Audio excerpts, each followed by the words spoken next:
mga gawa, Kapitulo 20, 29 at 30. Tapos, pumunta tayo sa 36 hanggang 38.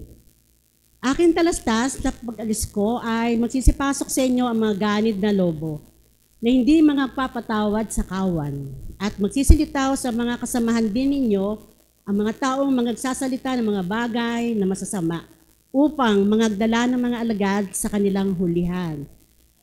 Sa 36, at nang makapagsalita na siya ng gayon ay nanikluhod siya at nalanging kasama silang lahat. At silang lahat ay nangis ng di kawasa at nangagsiyakap sa leeg ni Pablo at sila'y hinagkanila. Na ikinahahapis ng lalo sa lahat ang salitang sinabi niya na hindi na nila makikitang muli pa ang kanyang muka at kanilang inatid siya sa kanyang paglalakbay hanggang sa daong. Nagdagnawa ng Panginoon ng pagkabasa ng kanyang salita. Makakaupo na po tayo lahat.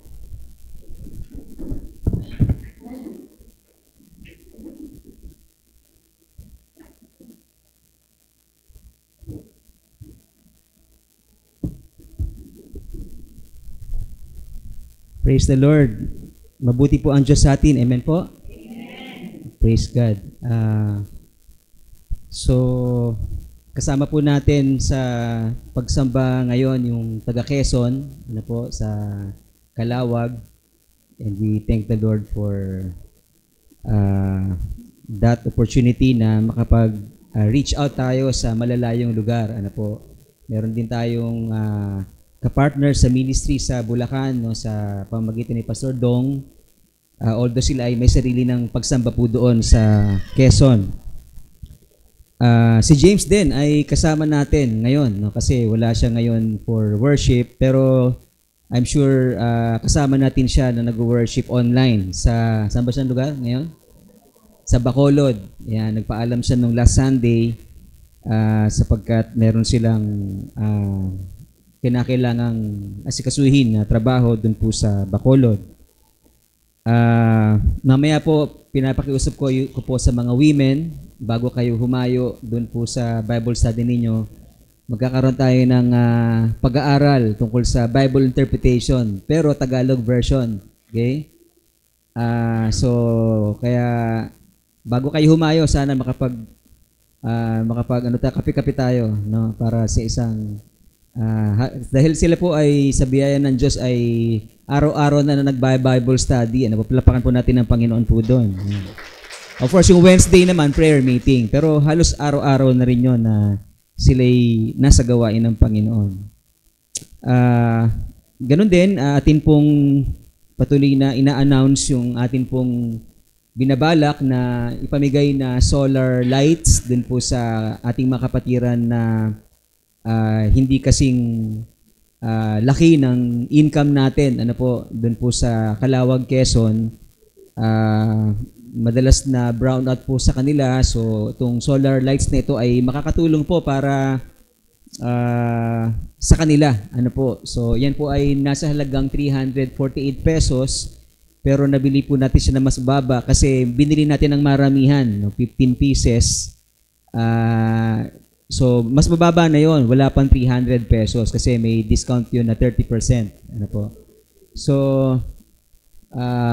nawa ang iba sa atin ay hipuin ng Lord para magbigay pa kasi ang balak po natin ay hindi lang sa Calawag, Quezon, kundi pati rin sa Bulacan at saka sa Montalban ba?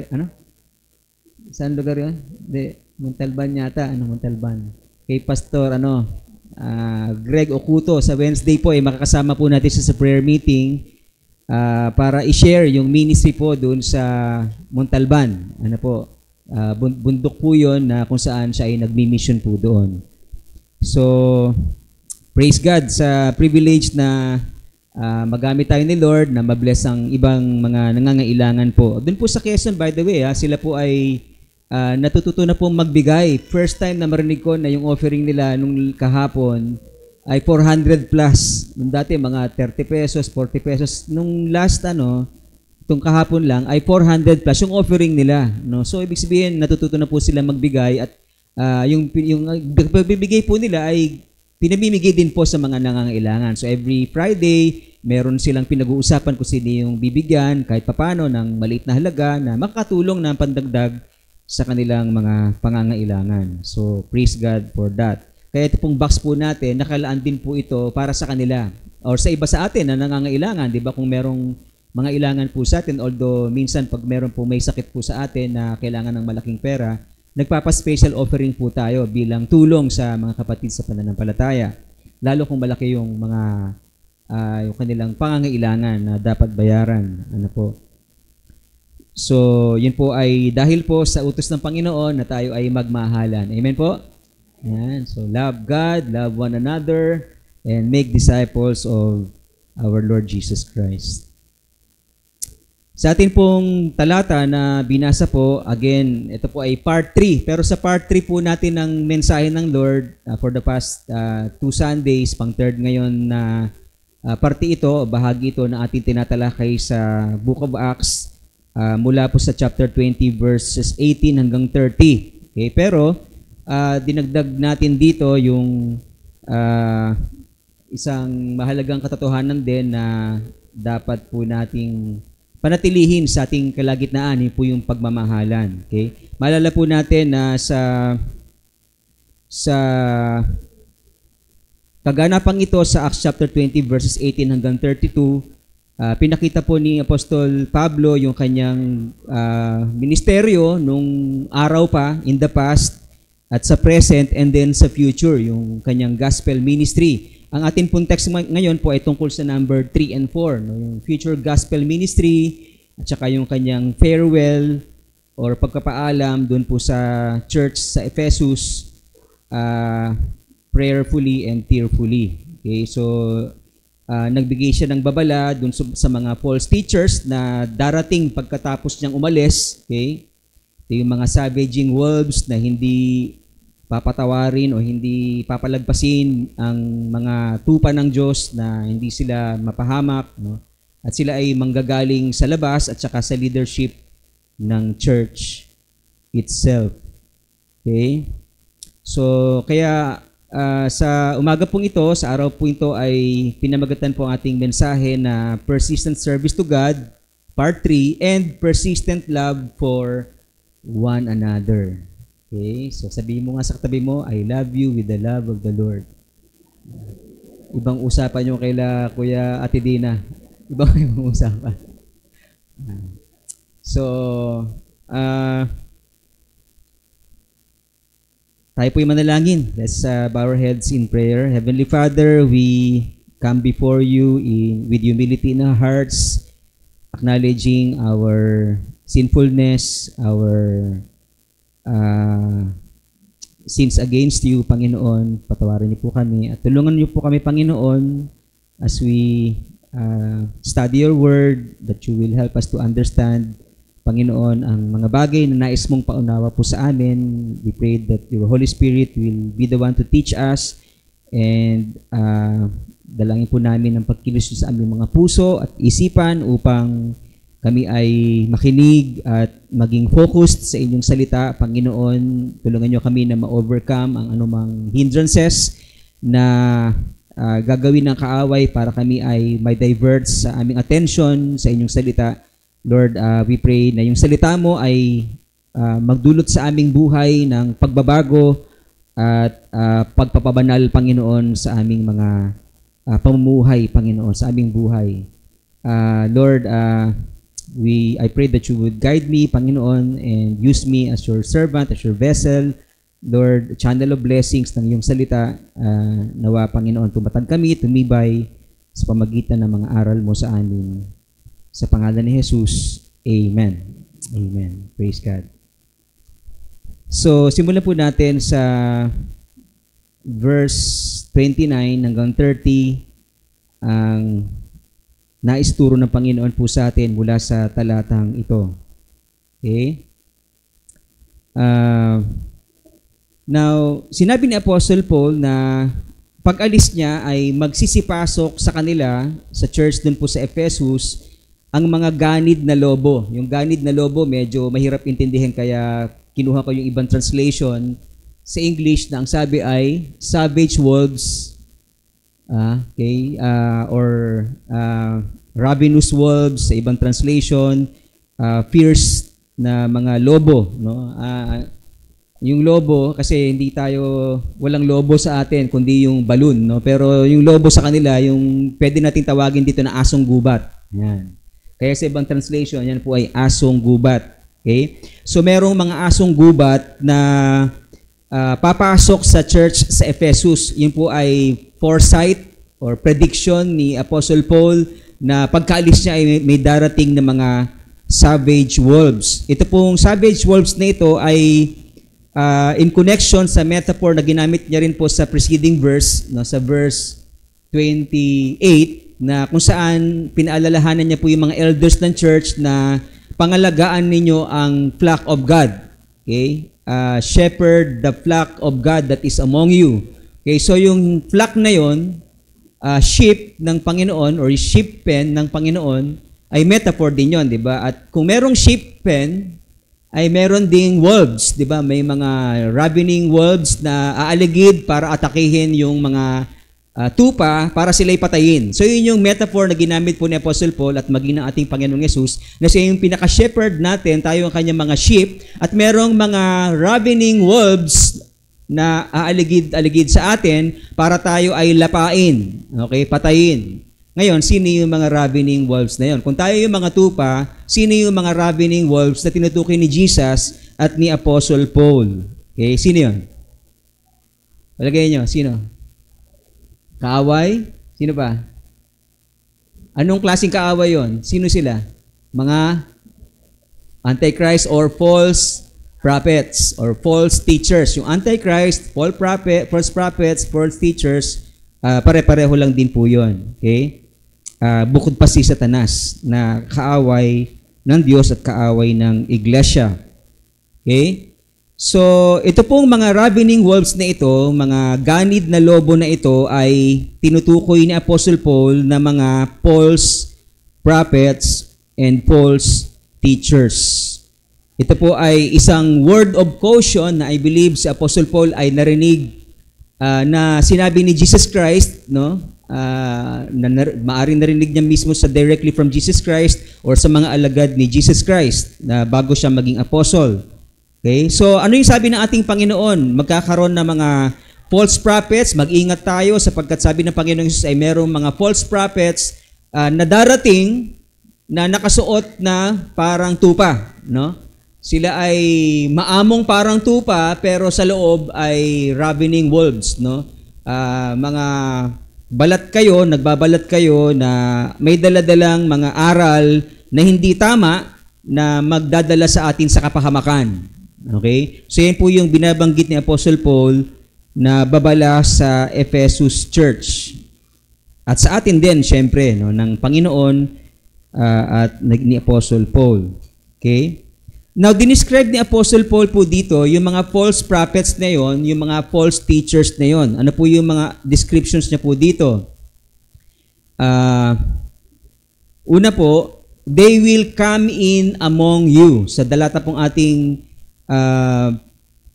binasa po, sabi po rito ni Apostle Pablo, magsisipasok sa inyo yung mga ganid na lobo. So sila ay outsiders. Okay? May mga outsiders na papasok sa church para magdala ng maling turo.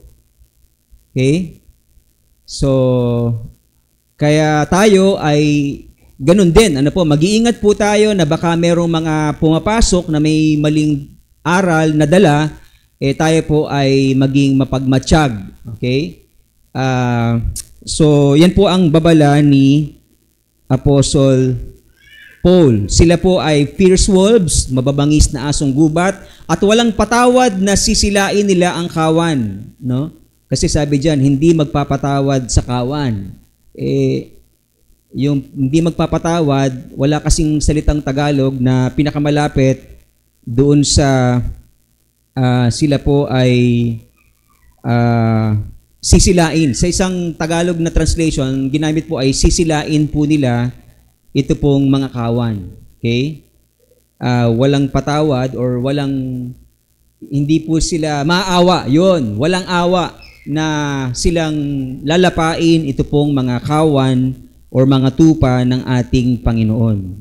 Okay? So in other words, yung kanilang teaching na daladala, yung kanilang doctrines na daladala ay ikapapahamak natin. Kaya tayo dapat mag-ingat. Nag-iingat yung mga early church at dapat din tayo maingat. Kaya po meron tayong Bible interpretation class na para sa YA, meron tayo sa women, and encourage natin na mamaya mag-usap-usap ang mga women para sa Bible interpretation class. At ang men ay nasimulan namin ng una, kaya naputol. So, dapat magpatuloy po yun na ang mga men ay matuto ng Bible interpretation para hindi tayo mailigaw ng sinuman. Di ba? Tama? So, pagka may schedule na po para sa men, ay magsama-sama po tayo para po sa mahalagang talakayin na ito. Okay? Tapos, bukod doon na sila ay outsider, sabi ni Apostle Paul, they will arise from among you. Okay? So sila po ay nasa loob din po natin. Okay? Sila ay kasama din po natin. Bakit kaya? Siguro dahil sila rin ay nakikinig sa labas, di ba? Meron silang mga kaibigan sa labas o napapanood sa telebisyon ng mga teachings, na mga false, at akala nila yun ang tama sapagkat Bible din yung ginagamit ng ibang mga ngaral at dinadala yun sa iglesia. Kaya marami tayong kaguluhan sa church, no? Maraming argumento sa mga pag-aaral ng banal na kasulatan sapagkat kung kani-kanino po tayo nakikinig ng mga tagapagturo at di naman natin ma-distinguish o yung iba, at least yung iba nadidistinguish siguro, lalo na po yung mga nag-aral ng Bible interpretation class, pero yung iba ay hindi ma-distinguish kung ano yung false teachings dun po sa true teachings. Hello? Okay? So kailangan maging discerning po tayo, kailangan aware tayo kung ano yung false teachings at kung ano yung true teaching. Siyempre, magsisimula tayo saan? Sa false teachings? Doon ka unang mag-aaral? Hindi po. Dapat mauna po tayong mag-aaral doon po sa mga true teachings ng ating Panginoong Hesukristo. Ano po yung mga halimbawa sa Bible na pinagdaanan ng mga apostles na mga false teachings? Halimbawa po ay yung salvation by works. Okay? Doon pa lang sa panahon nila, alam na nila na yung salvation by works ay isang false teaching. Okay, bakit? Sapagkat sa Galatians chapter 2 verse 16, sinabi ni Apostle Paul ang kanyang argument tungkol sa doctrine of salvation na if a person is not justified by works of the law, but through faith in Jesus Christ. Okay, so we also have believed in Jesus Christ to be justified by faith in Christ, because by works of the law, no one will be justified. Okay, yung pong pagkakahanay po niyan ay intentional po yan na paraan ng pagsulat nila nung araw, na panahon nila Apostle Paul, na tinatawag na kayasam. Okay? Yung kayasam, merong siyang pagkakapareho. Yung A sa baba, pareho po yun. Yung B, pareho yun. At yung C, yung pinaka-emphasis niya. Tayo nananampalataya, at ang pananampalataya po natin ay hindi sa pamamagitan ng mga gawa, sapagkat walang na-justify sa pamamagitan ng good works. Naka po natin? Alright? So, sa kanilang time pa lang ay issue na ito. False doctrine para sa kanila yung salvation by good works. Kaya pagka meron nagtuturo na iba at meron nagtuturo ng iba na ang kaligtasan ay sa pamamagitan ng mabuting gawa, kaya wala silang kasiguruhan ng pananampalataya. Kasi gawa tayo ng gawa, lahat ng ginagawa natin failure. Di ba? Sabi ni Apostle James, isa lang ang mabigo natin or ma-miss natin sa mga batas ng Diyos, nabigo na tayo sa lahat, na-stumble na po tayo sa lahat. So, wala tayong kakayanan na gawin ang batas. Kung batas ang pag-uusapan, ay bagsak po tayong lahat. Di ba? Sabi sa Romans na walang sino mga nakaabot sa pamantayan ng Diyos ng katuwiran. Okay? Kahit sino sa atin ay, kahit ako ay hindi umabot sa pamantayan ng Diyos ng katuwiran, kaya hindi po ako pwedeng sukatin ng Diyos doon po sa katuwiran ko para ako'y maligtas. Kasi walang maliligtas pagka sinukat tayo ng Diyos doon. Hello? Subukan mo nga, gawin mong sukatan sa'yo sa kaligtasan mo ang iyong mabuting gawa. Maliligtas ka ba? Hindi, dahil malimit kang nagkakasala at kahit humikan na ng tawad, ay may tendency pa rin na magkakasala ka ulit, hindi ba? Kaya kailangan natin ng habag ng Diyos. Okay? Yung habag ng Diyos, ang dahilan, ang susi para tayo maligtas. Dahil sa habag niya, pinadala niya ang kanyang bugto na anak upang ang sino mang sumampalataya sa kanya ay hindi mapahamak, kundi magkaroon ng buhay na walang hanggan. Amen po? Palapakan po natin ang Panginoon. Okay? Yan po yung sinasabi ni Apostle Paul sa Galatians chapter 2. Chapter 2 rin po itong pinag-aaralan po natin. At sa pinakadulo po, sinabi niya po in conclusion, sabi niya, hindi ko niwawalang halaga ang biyaya ng Diyos or yung grace ng Diyos sapagkat kung sa pamamagitan ng kautusan ay ang katuwiran, kung gayoy si Kristo'y namatay ng walang kabuluhan. Para saan pa kung namatay, kung bakit namatay si Jesus, di ba? Kung ang kaligtasan din pala ay sa mabubuting gawa natin, sa pagsunod natin sa batas ni Moses. O kaya pala naman natin, hindi nakakailangan ng Diyos na magpadala ng kanyang anak para sa ating kaligtasan dahil kaya mo namang iligtas ang sarili mo. Pero alam ng Diyos na hindi mo kaya sapagkat walang sino man ang matuwid, sabi sa bandang kasulatan, wala kahit isa. Sa biyaya na ng Diyos, kaya tayo magkakaroon ng kaligtasan. Ito po yung isa sa mga false teachings na inaddress ng mga apostles during their time. Kaya wag na tayong magpadaya. Pag may nagtuturo sa atin, walang makakatiyak ng kaligtasan. Kahit sino pang nabubuhay dito, walang makakatiyak niyan. Sapagkat kahit para tayo maligtas, kailangan tayong gumawa ng mabuti. Then he or she is teaching a false doctrine. Apa po natin? Salvation is by grace alone, through faith alone, in Christ alone. Amen po? Palapakan po natin si Lord po. Okay.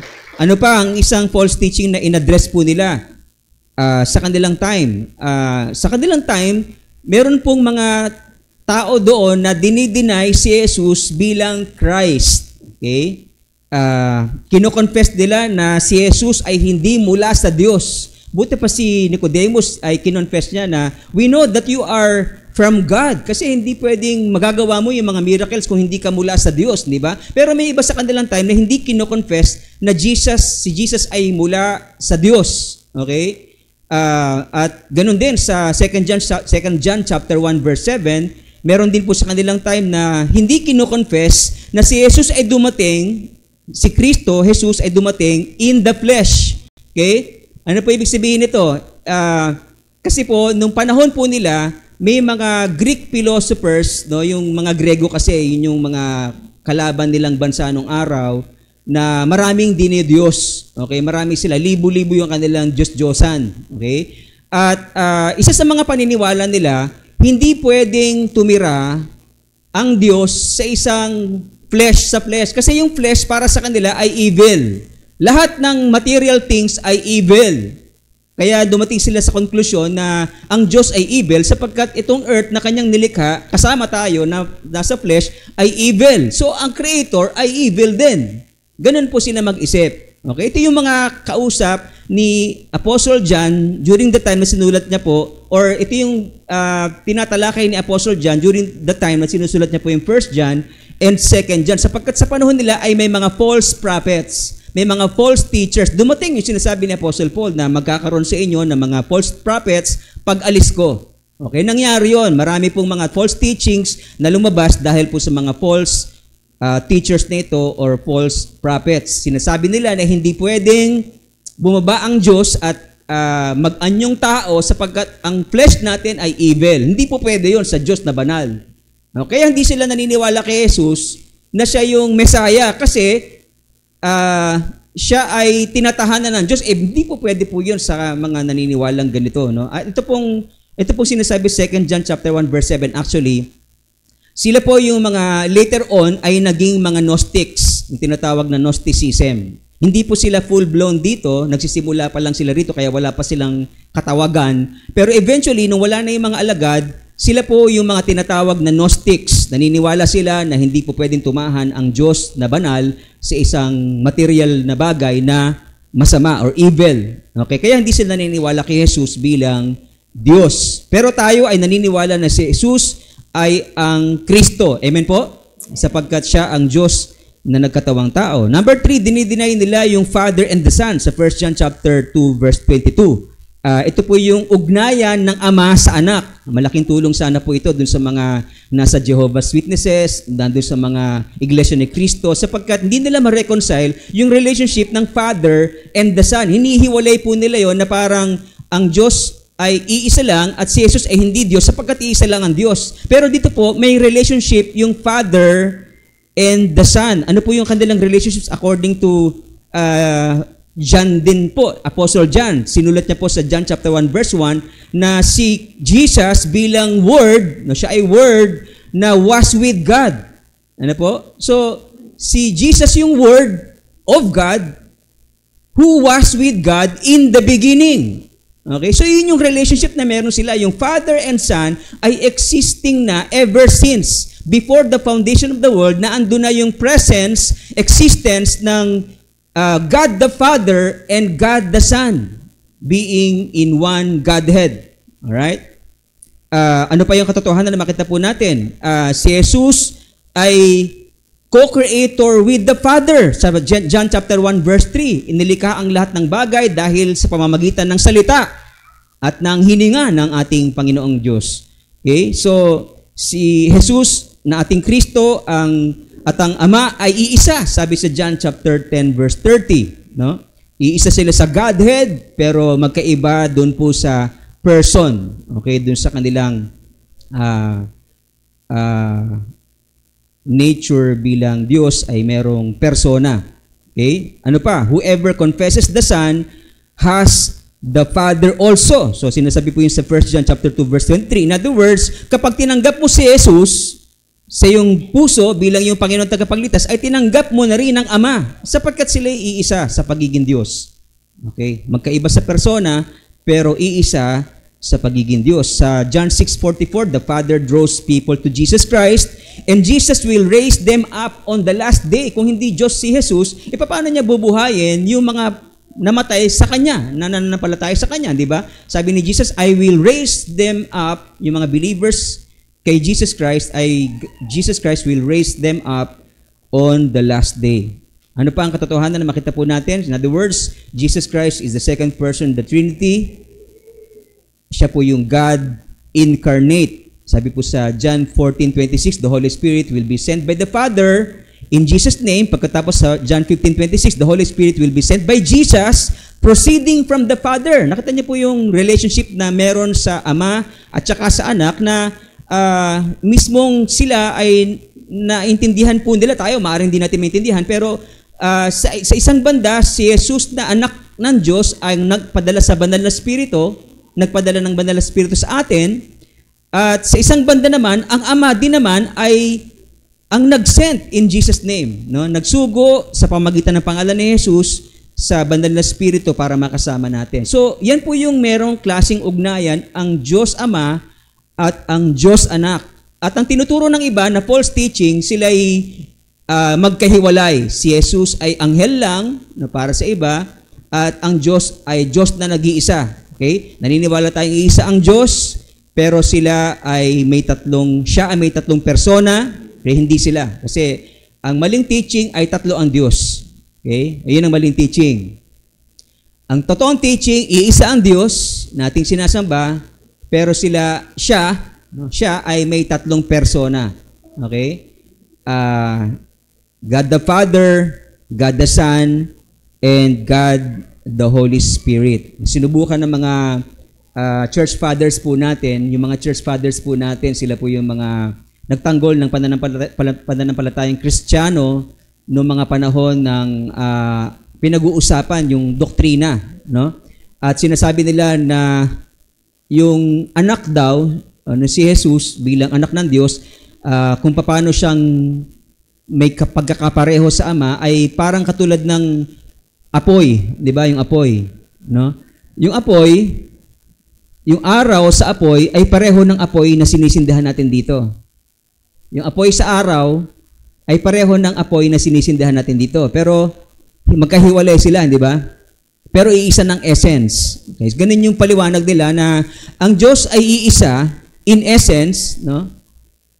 Pero merong tatlong person, no? Tatlong persona na atin pong nakikilala sapagkat siya ay nagpahayag bilang Ama sa atin, bilang anak na sinugo ng Ama at ang banal na Espiritu na sinugo ng Ama at ng anak na ating makasama. So, dapat ito po'y mag-ingat tayo at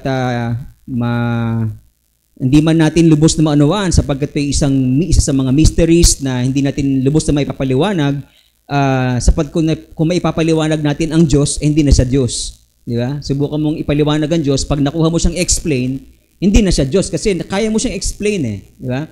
Ang Diyos natin ay hindi pwedeng arukin ng isipan ng tao. Yung ating finite mind, no, tayo bilang finite ay hindi kayang arukin kung ano ang meron sa Diyos, sapagkat ang Diyos ay mahiwaga sa kanyang nature. Pero meron siyang nireveal sa atin na ilan, no, na pwede nating paniwalaan, katulad ng mga pinag-aaralan po natin. So, the truth is, again, sa Revelation chapter 3, verse 21, si Jesus Christ ay nakaupo sa kanyang trono. Okay, sa kanan ng Ama, no, yung kanan ng Ama, not necessarily, ito po isang metaphor na kung saan yung right hand of God ay ibig sabihin po nun yung power, no? Kaya sabi ni Jesus Christ sa Matthew chapter 28, verse 19, all authority, yung power, all authority has been given to me. Okay? So, binigay na sa kanya ang lahat ng authority. So, therefore, pinapakita po ron ang oneness ng Diyos Ama at Diyos Anak sa kanyang essence, but magkaiba sa kanyang personhood. Okay? Now, meron din po so sa atin naman, ano yung mga na-encounter po natin ng mga false teachings na dapat aware po tayo? Okay? Yung pong mga binanggit kanina, mga major doctrines po yon na dapat pare-pareho po tayo, hindi tayo pwede magkaiba. Sa panahong ito, meron din po mga doctrines na dapat iisa tayo, bagamat dun sa iba ay pwede tayo magkakaiba. Alright? Ano po ito po, nakita ko po ito sa isang website, no? Kinumpara ko po yung dalawa na websites at tinignan ko sa kanila kung ano yung palagay nila na false teachings na nakakaharap natin sa panahong ito at dapat mag-ingat tayo. Kasi ito yung mensahe ng Lord sa atin. Hindi natin pwedeng baliwalain ito sapagkat ito ay salita ng Diyos. No? Pinapangaralan tayo ng salita ng Diyos na tayo maging maingat sa mga false prophets, false teachers. So ano yung mga false teachings na yun? Dapat mag-ingat tayo. Number 1, every Christian can and should speak in tongues and needs to in order to be saved. Okay, hindi lahat ay nagtuturo na pag hindi ka nag-speak in tongues, hindi ka maliligtas. Pero meron na mga nagtuturo ng ganon. Pag meron kayo na-encounter na nagtuturo na pag hindi ka nag-speak in tongues ay hindi ka maliligtas, then that's a wrong belief. Okay? That's a false teaching. Okay, makita po natin yan sa Romans 10:9, 1 Corinthians chapter 12, verse 30, na tinuturo na ba ng kasulatan na ang salvation ay hindi dahil nagsalita ka ng tongues, kundi yung kaligtasan, katulad ng sinasabi natin kanina, ay sa pamagitan ng biyaya ng Diyos. Okay? Biyaya ng Diyos. Yung tongues po ay gift ng Diyos, hiwalay po yun sa salvation. Okay?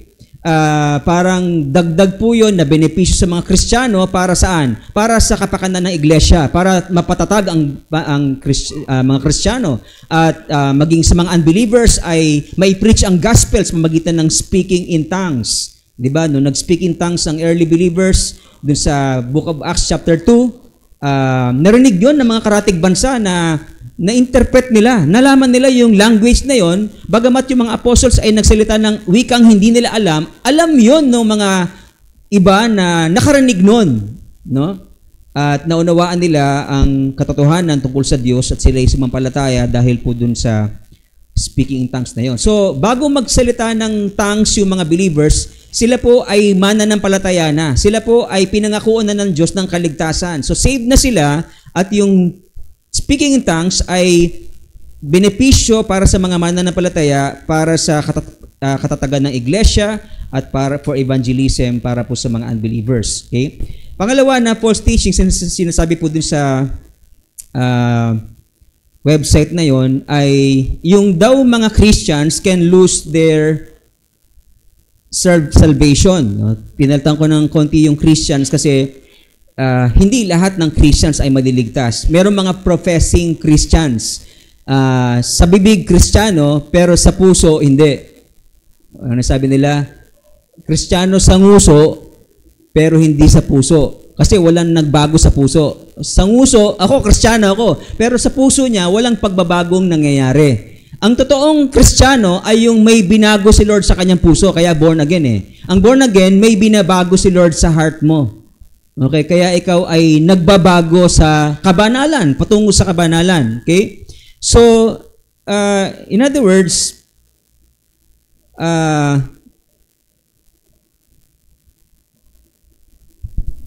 ang totoong believers ang talagang maliligtas. Okay? Yung mga totoong binago ng Diyos, yung mga totoong nakaranas na sila'y maborn again.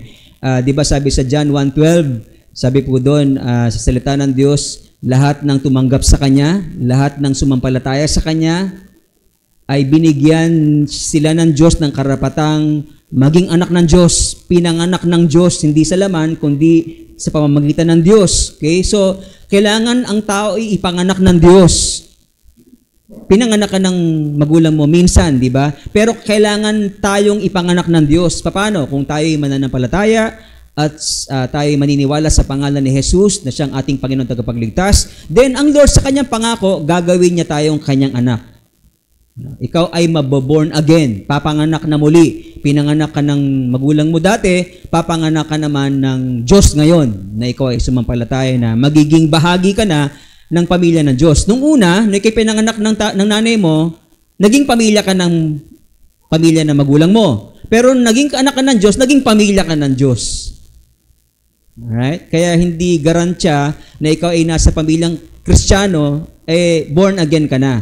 Ang born again experience ay mararanasan mo kung minsan sa buhay mo, nalaman mong ikaw'y makasalanan at ikaw'y nagsisi. Nalaman mong si Jesus ang tagapagligtas at ikaw'y nanampalataya sa Kanya bilang iyong hari at tagapagligtas. Ang pasalita ng Diyos ay nagpapatunay ng sino mang sumampalataya sa Kanyang anak ay bibigyan ng karapatan na maging anak ng Diyos. At kung anak ng Diyos, sabi sa banal na kasulatan, ikaw ay tagapagmana na, sa kaharian ng Diyos, at therefore, meron kang pag-asa ng buhay na walang hanggan sa kanyang piling. So, ang false teaching ay sinasabi na walang makakatiyak ng kaligtasan.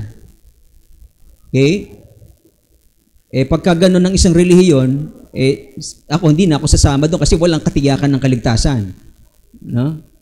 Ano pang pag-asa meron ako kung wala naman palang katiyakan ng kaligtasan? At in fact, tinitiyak ng Lord ang kaligtasan para sa sino mang sasampalataya sa Kanya. Di ba nga yung nandun sa cross, di ba? Yung isang makasalanan doon, sabi niya sa Panginoong Jesus, Panginoon, pagka naandun ka na sa kaharian mo, please alalahanin mo naman ako. Ano sabi ng Panginoon sa Kanya? Ngayon din, kakasamahin kita sa paraiso. Bakit po sinabi ng Panginoon yon? Kasi yung taong yun, makasalanan, pero sumampalataya sa Kanya. Sabi niya, Panginoon, pag nandun ka na sa kaharian mo, alalahanin mo kung ano ibig sabihin po ng ginawa ng taong yun. Sa harap ng maraming tao, pinahayag niya ang kanyang pananampalataya kay Jesus na siya ay hari. May kaharian siya, di ba? Pag nandun ka na sa kaharian mo. So in other words, dinideclare niya na ako'y naniniwala na ikaw ay hari. O dahil nakita ng Lord yung pananampalatayang yun, na sinabi ng Panginoon sa Kanya, tandaan mo, ngayon din ay kakasamahin kita sa paraiso. Palapakan po natin ang Panginoon. Ganun po ang totoong doktrina. Ano po? Na ang kaligtasan ay tinitiyak niya sa lahat ng sumasampalataya sa Kanya. Okay. Pagka ang nagsabi doon na ako lang, huwag kang maniniwala, di ba? Pero pagka ang nagsabi ng isang pangako na ikaw ay may buhay na walang hanggan ay si Jesus, ba'y maniniwala ka dapat, di ba? Sapagkat pagka hindi ka naniwala, hindi ka mananampalataya. Yeah? Pero pag naniwala ka, di mananampalataya ka kasi naniniwala ka sa sinabi ni Jesus. Di ba? Maraming pag sinabi ang Panginoong Jesus, John 3:16, di ba? For God so loved the world that He gave His only begotten Son. Sinabi pala ng Apostle John yon. That whosoever believes in Him should not perish but have everlasting life. Tinitiyak sa banal na kasulatan na magkakaroon ng buhay na walang hanggan ang sino mang sasampalataya sa Panginoon. Oh.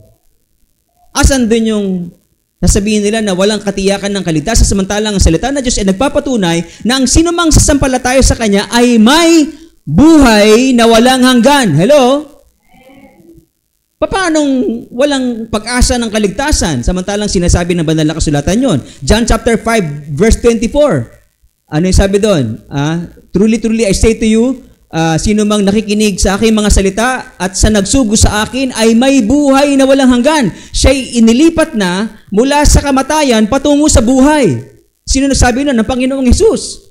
O dahil sinabi niya yon, maniniwala ka o hindi? Pag naniwala ka, mananampalataya ka. Yung hindi naniniwala, hindi mananampalataya yon. Hello? Alright?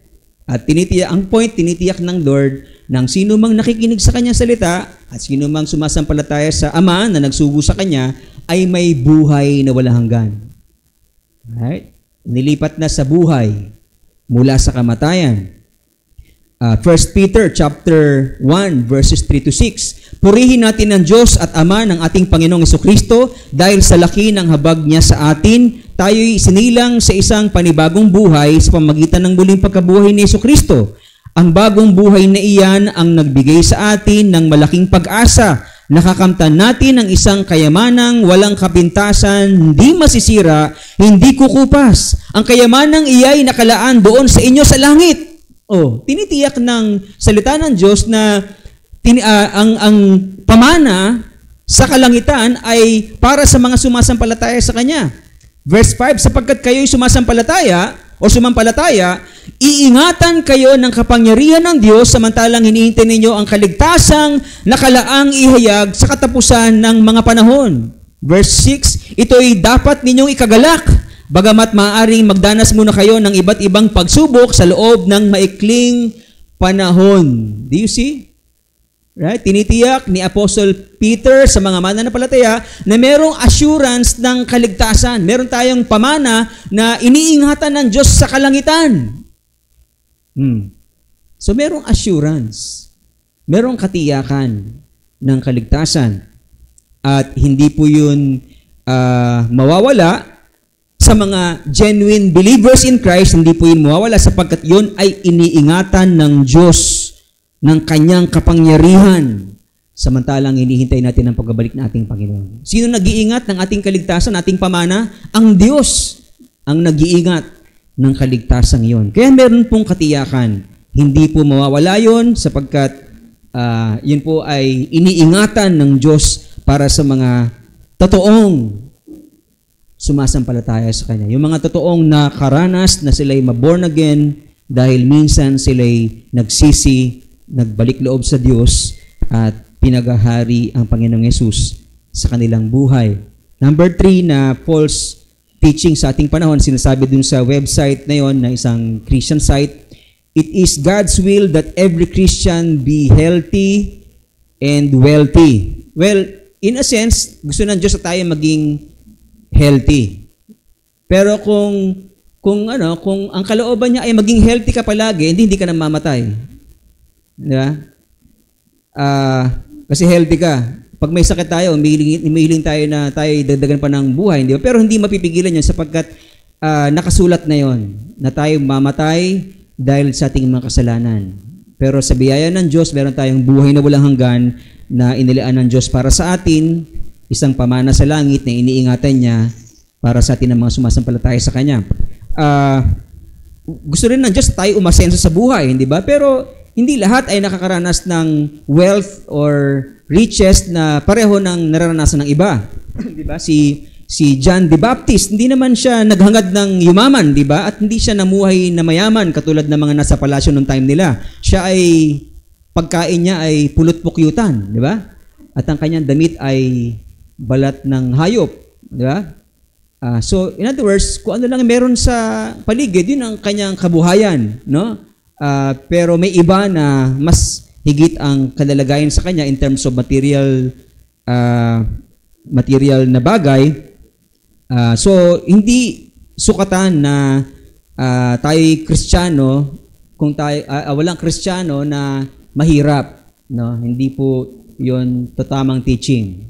Okay? In fact, sabi ng Panginoong Yesus, in this life you will have many troubles, but take heart because I have overcome the world.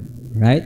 So, tayo po ay makakaranas pa rin ng mga troubles. Kasi, minsan, hindi naman natin kagagawan ng ibang tao, di ba, na sinisiraan tayo, o kaya ay ninanakawan tayo, kaya tayo naghihirap. Minsan naman, sa atin din kapabayaan, hindi nag-aaral na mabuti yung mga kabataan. O di ano nangyari? Dahil hindi sila nag-aaral na mabuti, nung sila ay graduate na, nahihirapang kumuha ng trabaho. Di ba? Sapagkat mababa ang kanilang ranking sa kanilang pag-aaral. So, minsan kagagawa natin, kaya tayo naghihirap. Di ba?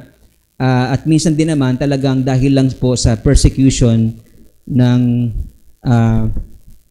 devil, si Job, di ba? Mayaman siya. Pero dumating sa panahon na naghihirap din siya, nawala ang kanyang mga ari-arian, namatay ang kanyang mga anak, naghihirap din siya. Right? Sapagkat hinayaan ng Diyos na iparanas yun sa kanya bilang pagsubok. At minsan makakaranas tayo ng ganong klaseng mga pagsubok sa ating buhay. Okay? So hindi totoo na sa lahat ng pagkakataon ay gusto ng Diyos na maging healthy tayo or wealthy tayo. Si Job nakaranas na magkasakit. Pero niloob ng Diyos yun. Inalaw ng Diyos na magkasakit siya.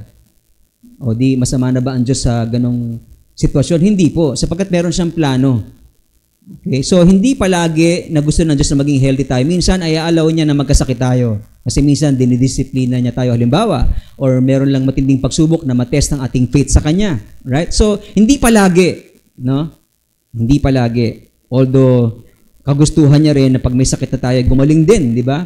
Kung tayo mananampalataya sa Kanya. Number 4, sabi po doon ay Christians can claim, decree, or speak something into existence. Ito yung mga prayer na I declare in the name of Jesus Christ that this be so, and so on, and so on. So, ito po ay tinitignan nitong author na to na hindi tama kasi ito ay misreading ng Romans chapter 4 verse 17. At ang mga tao, sabi niya, ay walang kapangyarihan na i-manipulate ang Diyos, no, na parang akong masusunod. I declare in Jesus name na gumaling ka, parang gano'n, na or inuutusan ng Diyos, no, sa kanyang pananalangin. So, medyo careful po tayo doon, no, sa ganong pagsasalita sa pananalangin. Minsan akong nanalangin ng ganon kasi hindi ako aware na ganito pala yung iiwasan natin sa pananalangin. Kasi narinig natin sa iba yon, ang gandang pakinggan, di ba? I declare in Jesus' name. Parang may talaga mong confidence sa Lord na kaya lang may dating naman siya na parang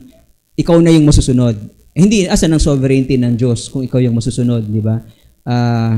Inahayaan natin palagi na ang Diyos ang masunod sa kanyang kalooban kung ano yung gusto niyang mangyari. Minsan, pinaparanas niyang tayo umasenso. Minsan naman, paparanas niyang tayo magkaroon ng mga pagsubok sa buhay para sa ikatatag ng ating pananampalataya sa Kanya. Okay?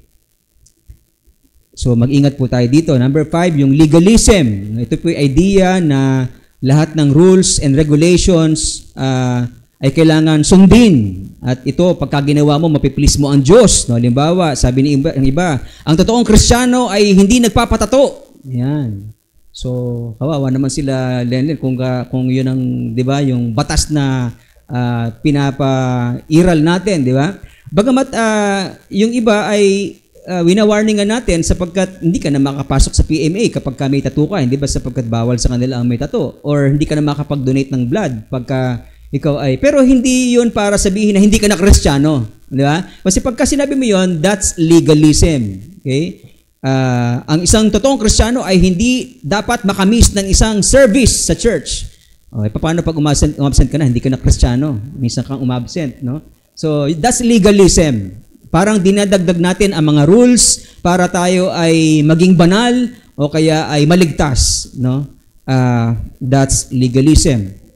Yung hyper grace, no? Ito po yung idea na dahil tayo ay saved, ay pwede nating gawin kahit ano. Mabuti ang Diyos, di ba? Gracious siya. Papatawarin ka naman niya sa kasalanan niya mo pagka nagkasala ka. So, gawa ka pa ng kasalanan. Okay lang yung sa Diyos kasi ang daan Diyos na patawarin ka. That's hyper grace. Okay, mag-ingat po tayo dyan. Hell is not real, no? At God is too good to send anyone dun sa hell, no? Hindi po pwedeng padala ng Diyos ang Diyos na pag-ibig ang tao sa impyerno kasi pag-ibig siya, paano niya magagawa yun na ipadala sa impyerno ang tao? Wrong teaching po yan. Okay? Si Jesus mismo ay nagtuturo tungkol sa hell dun po sa closing chapters ng Revelation. Okay? Merong naglalagablab na apoy at supre na siyang ikalawang kamatayan para dun sa mga suwail sa Diyos. Okay? Iba pa, merong nagsasabi na si Jesus ay hindi lang siya yung only way. Meron pang ibang way para maligtas ang tao. God isn't a Trinity. The doctrine of limited atonement na ang kaligtasan ay para lang sa mga elect. Hindi concern ang Diyos sa ibang mga tao. Doon lang sa elect lang siya concern. Ang dugo niya ay para lang sa mga elect. Hindi siya namatay para doon sa mga makasalanang iba pa. Bukod doon sa mga elect lang. Ito po yung limited atonement, no? Hindi po natin sinasakyan yon sapagkat alam po natin na God so loved the world that He gave His only begotten Son, that whosoever, makasalanan, pare-pareho tayo, sino man sa mga makasalanan yon ay sumampalataya sa Panginoon, then siya ay magkakaroon ng buhay na walang hanggan. The Holy Spirit is a force, no? Sa yung nanonood ng ano yon, yung Star Trek ba yon? Star Trek, ang pinapakita dong Diyos ay yung force, di ba?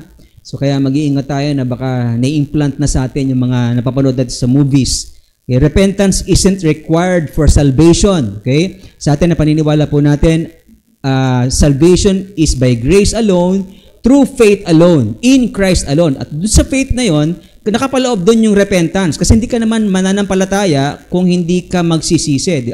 Hindi ka naman magsisisi kung hindi ka naman mananampalataya, di ba? Kahit i-preach ang gospel sa kanino man, o sa isang tao na hindi handang sumampalataya, hindi yun magsisisi.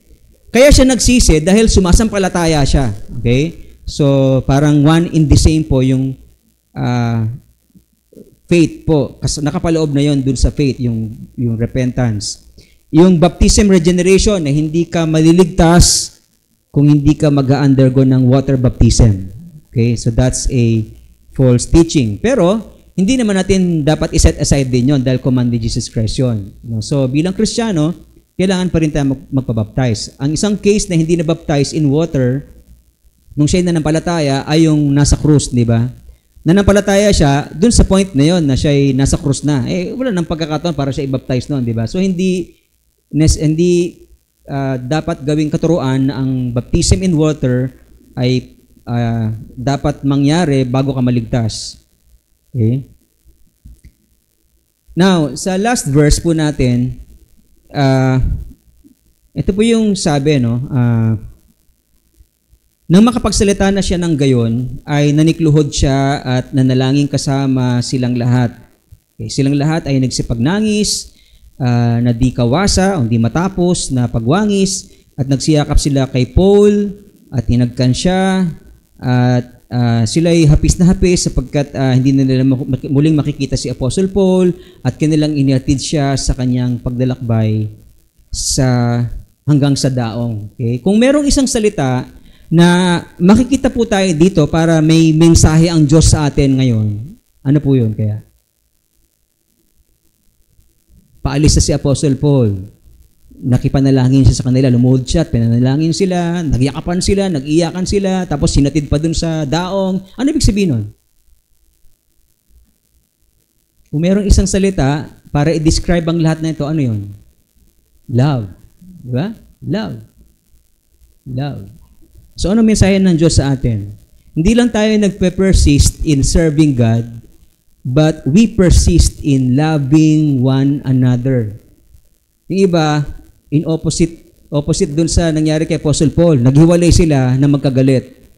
Ito, naghiwalay na nag-iiyakan. Pagka naghiwalay kayo na magkagalit, nasan ang love?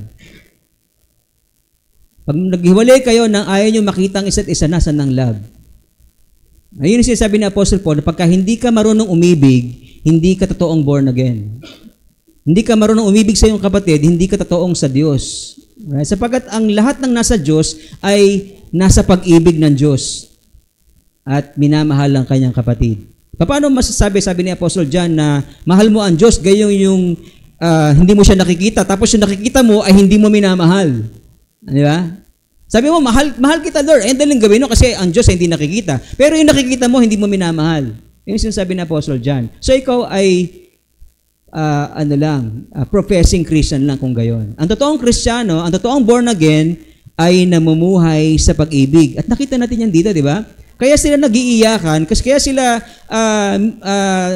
talagang marubdob ang kanilang damdamin sa bawat isa, sapagkat sila ay napuno ng pag-ibig sa bawat isa.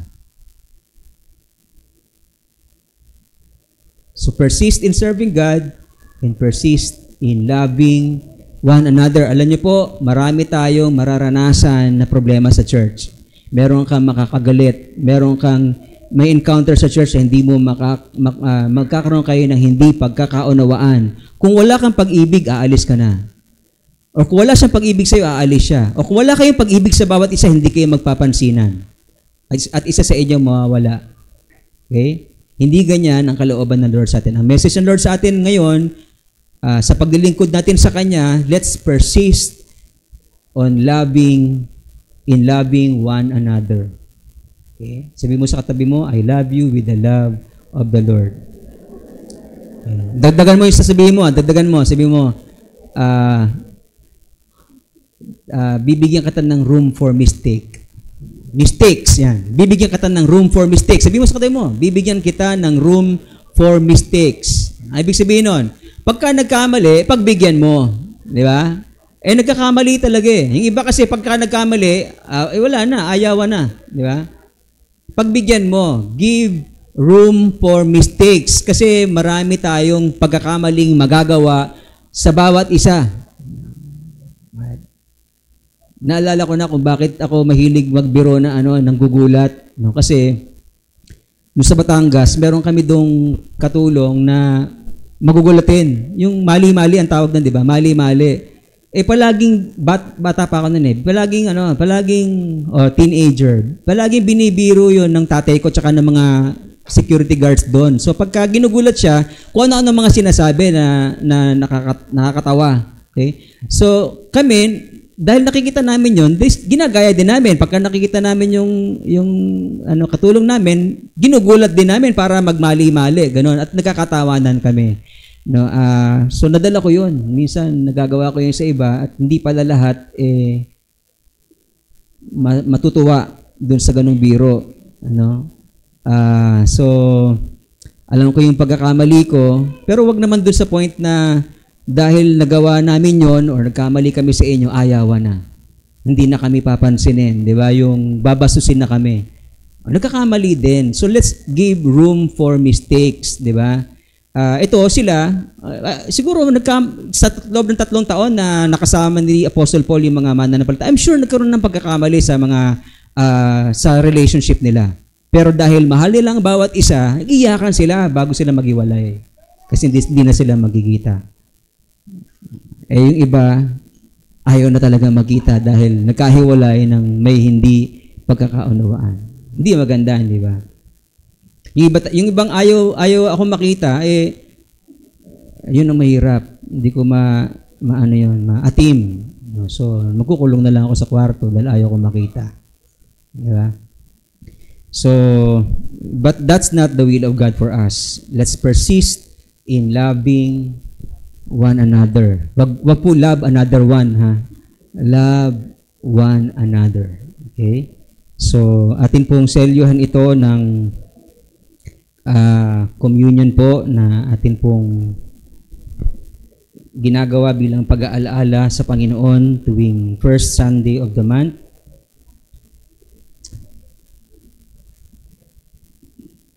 Sa 1 Corinthians chapter 11, verse 25, sinabi po doon na ang ginagawa po nating pag-aalala ng banal na dulang ay tungkol sa bagong tipan ng Diyos.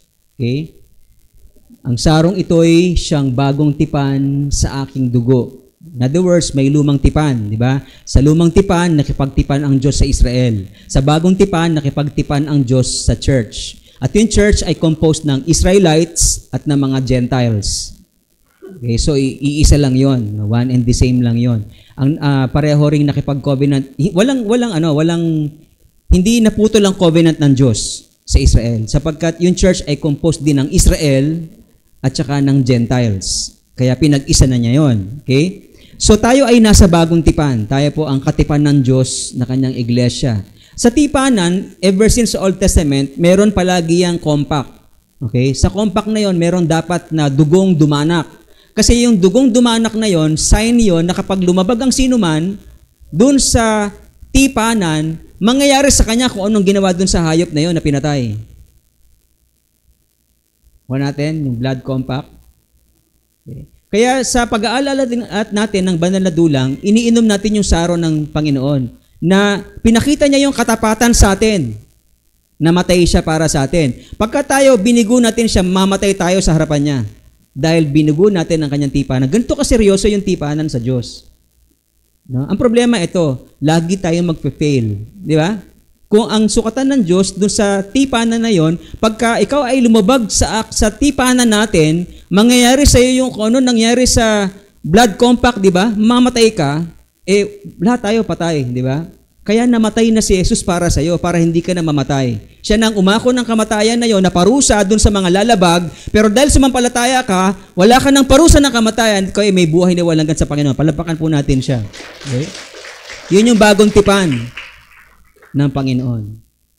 Nilinaw ng Diyos na wala kang magagawa sa sarili mong lakas. Hindi mo kayang iligtas ang sarili mo. Ako ang tagapagligtas mo.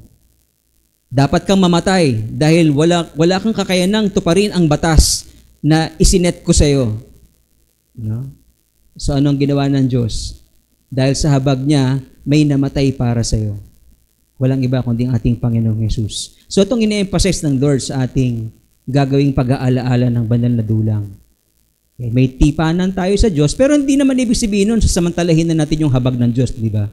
Meron pa rin tayong role, meron pa rin tayong part, ano po yun? Ihayag natin ang pagkamatay ng Panginoon hanggang sa dumating siya. Okay, maging karapat dapat tayo sa kanyang harapan, kaya dapat siyasatin natin ating mga sarili at kilalanin natin ang katawan ng Panginoon. Ano ibig sabihin ng kilalanin yung katawan ng Panginoon? Magmalasakit ka naman sa katawan ng Panginoon. Kasi noong mga time na to, nung ginagawa nila yung Lord's Supper, pagka nagtitipon-tipon sila, meron dun sa kanilang time na may dalang pagkain para dun sa Lord's Supper.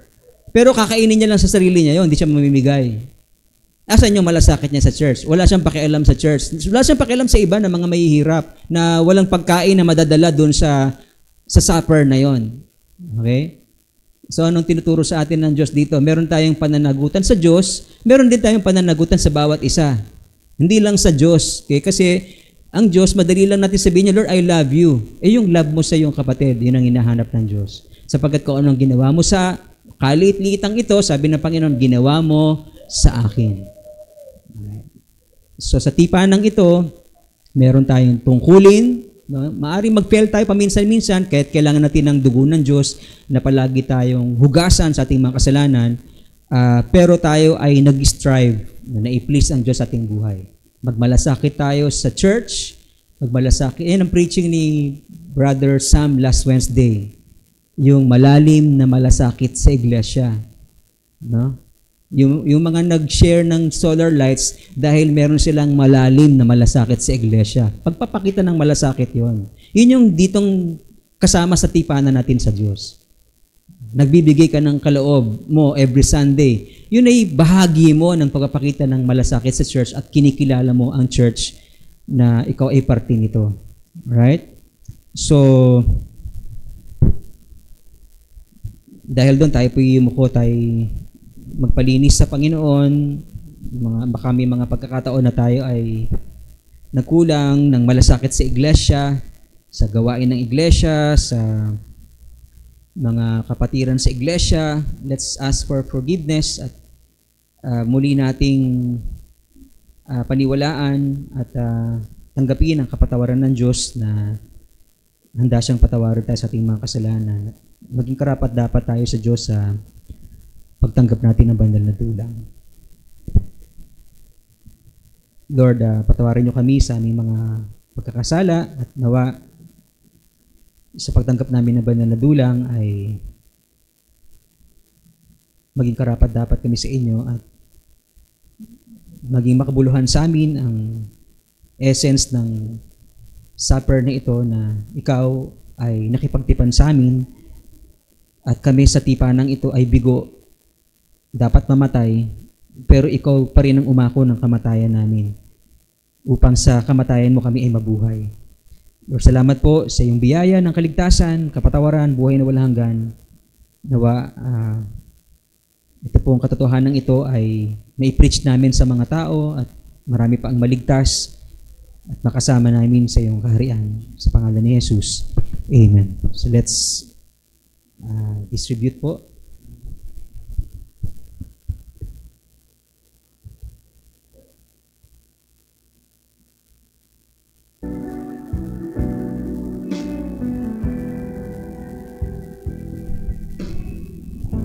Ito po ay open para po sa lahat ng totoong sumasampalataya sa Panginoon. Kung hindi mo pa pinapahayag ang iyong pananampalataya sa Kanya, pwede mong ipahayag ngayon sa Diyos para na sa gayon maging bahagi ka sa tipanang ito.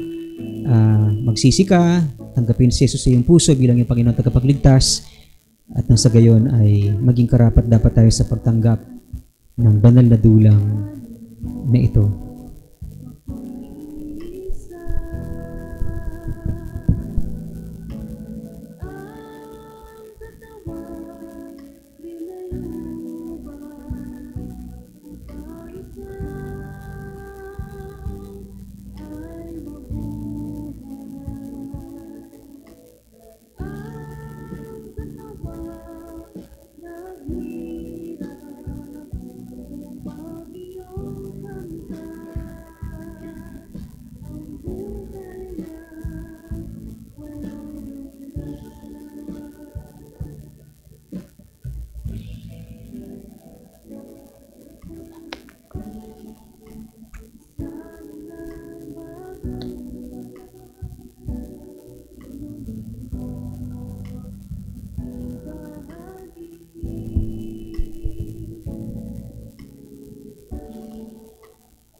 Tayo pong lahat ay magsitayo.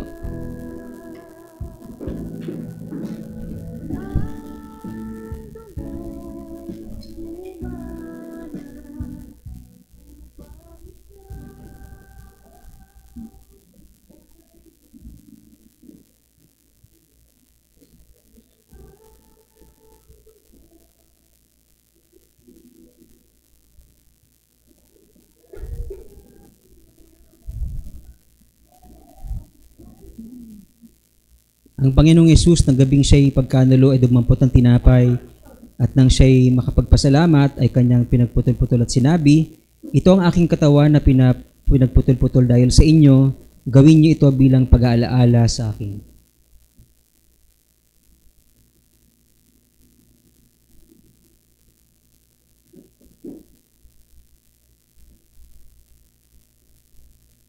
Gayun din naman, hinawakan niya ang saro pagkatapos makahapon at sinabi, "Ang sarong ito'y siyang bagong tipan sa aking dugo. Gawin niyo ito sa tuwing kayo magsisiinom sa pag-aalaala sa akin."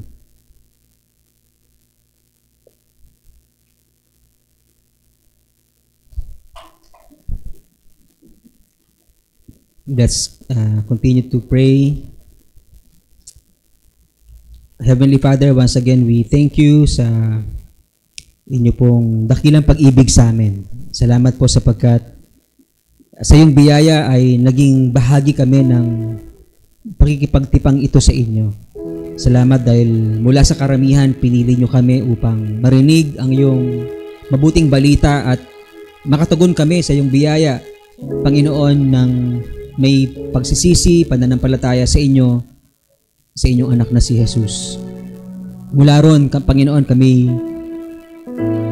tinuring mong anak mo sapagkat yun ay sinabi mo sa iyong salita ng sino mang tumanggap sa iyo, sino mang sumampalataya sa iyong anak ay binigyan mo ng karapatang maging anak mo.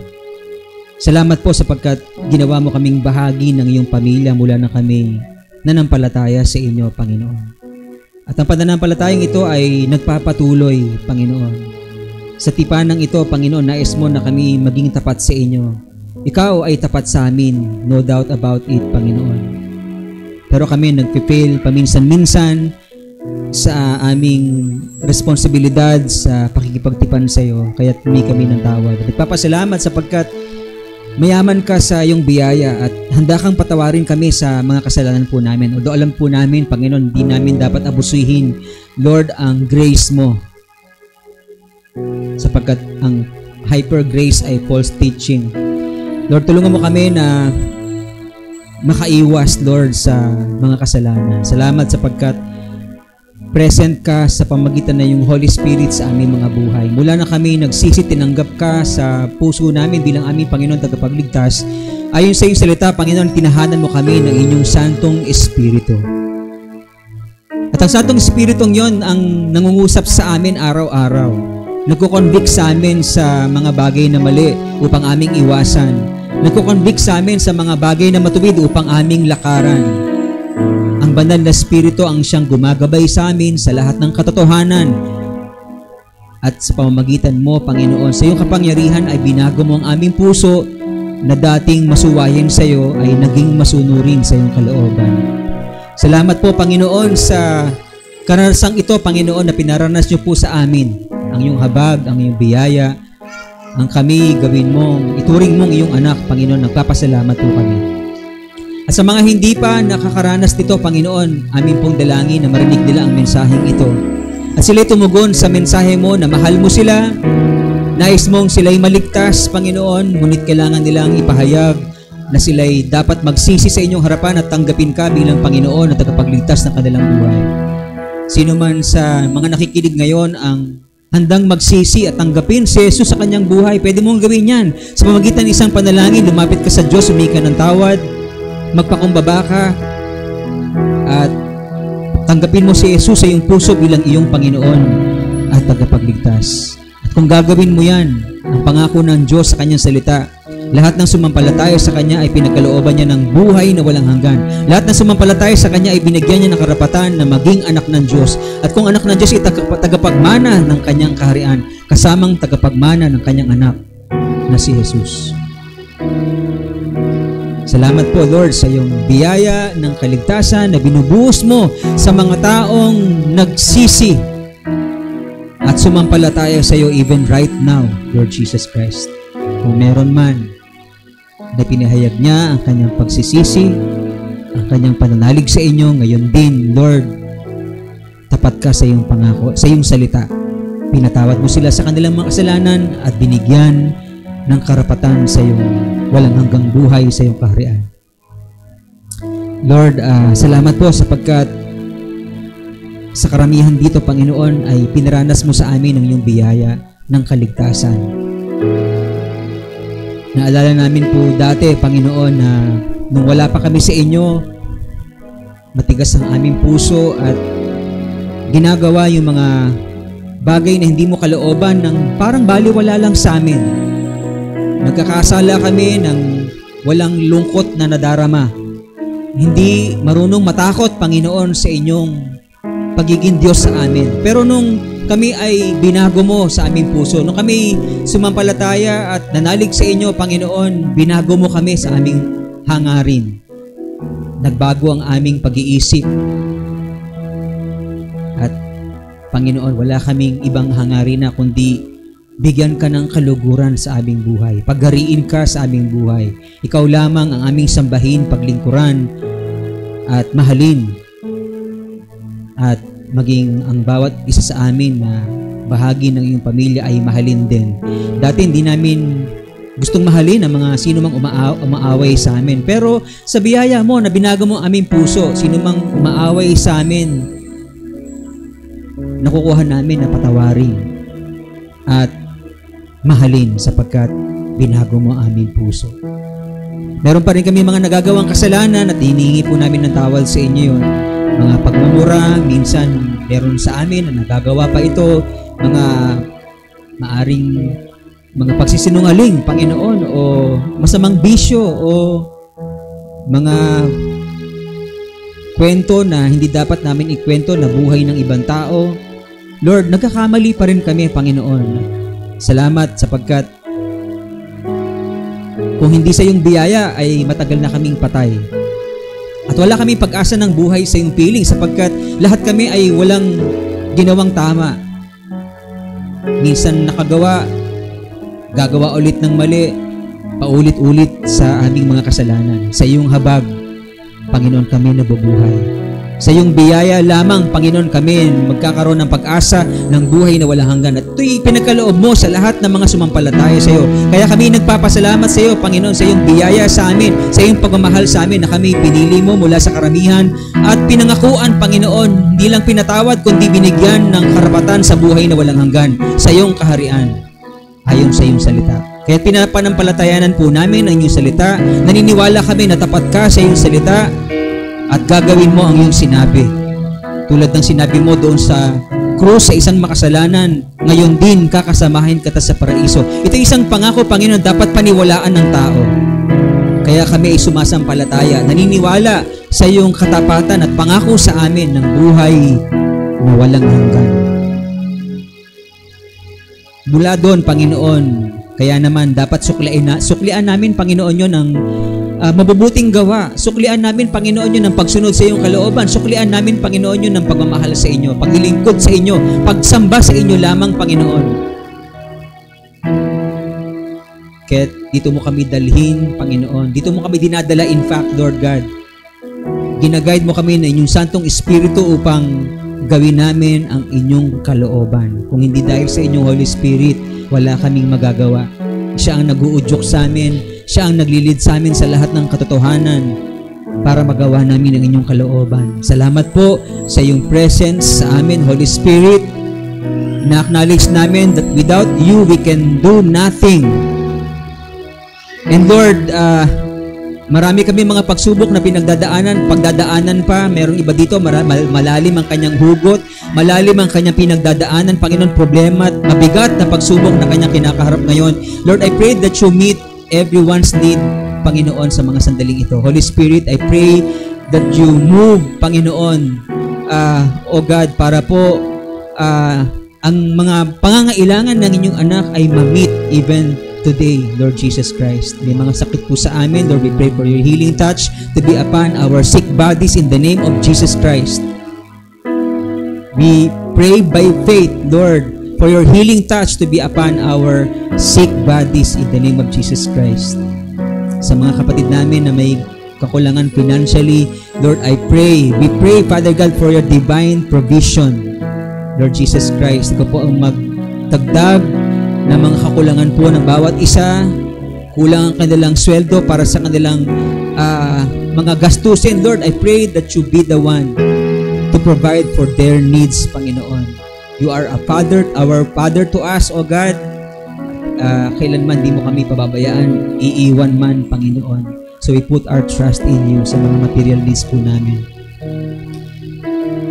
Lord, sa mga nasa abroad, we pray that you will continue to bless them, Lord.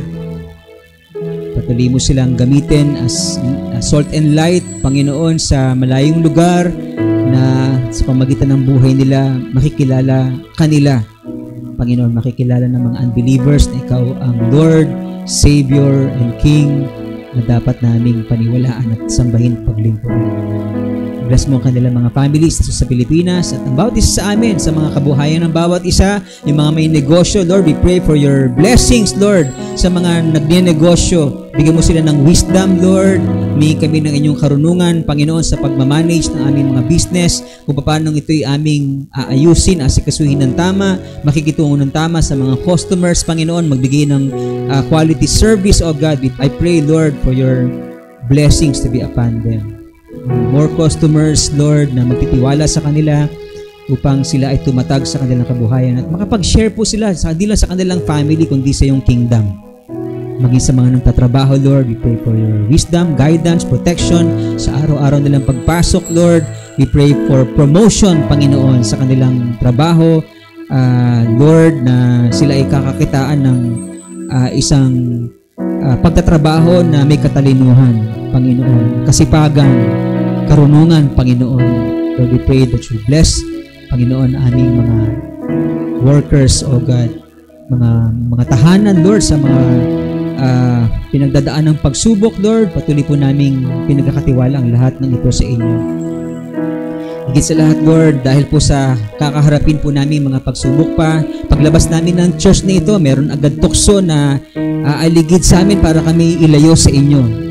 Kaya po, umihiling kami, Panginoon, na palakasin niyo po ang aming espiritu Panginoon, puspusin niyo kami ng inyong banal na Espiritu, Holy Spirit, upang nang sa gayon, Lord, ay mapagtagumpayan namin ang lahat ng mga tukso na aming kakaharapin sa buong linggong ito, Panginoon. In the name of Jesus Christ, we will overcome, Panginoon, dahil Ikaw ay kasama namin, Ikaw ang tutulong sa amin, Ikaw ang nagpapalakas sa amin, Ikaw ang nagpupuspos sa amin, Panginoon. Fill us now with your Holy Spirit so that we will be strengthened, O God, and we'll be able, Panginoon, to surpass all the trials, Panginoon, na dumarating sa amin, darating sa aming buhay, at sa mga tukso na darating ko sa amin, mapagtatagumpayan namin ito in Jesus' name, sapagkat kami pinalakas mo sa mga sandali ito. Thank you so much, Holy Spirit.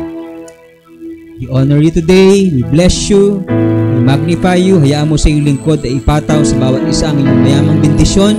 Ngayon, doon sa makapag-iingat sa inyo upang hindi kayo matisod, at sa inyo yung makapag-aharap sa Kanya na walang kapintasan at may malaking kagalakan, sa isang Diyos na ating tagapagligtas, sa pamamagitan ng ating Panginoong Jesucristo, ay sumakanya nawa ang kaluwalhatian, ang karangalan, ang paghahari at ang kapangyarihan sa kauna-unahang panahon at ngayon at magpakailanman. And all of God's people say, Amen and Amen. God bless everyone.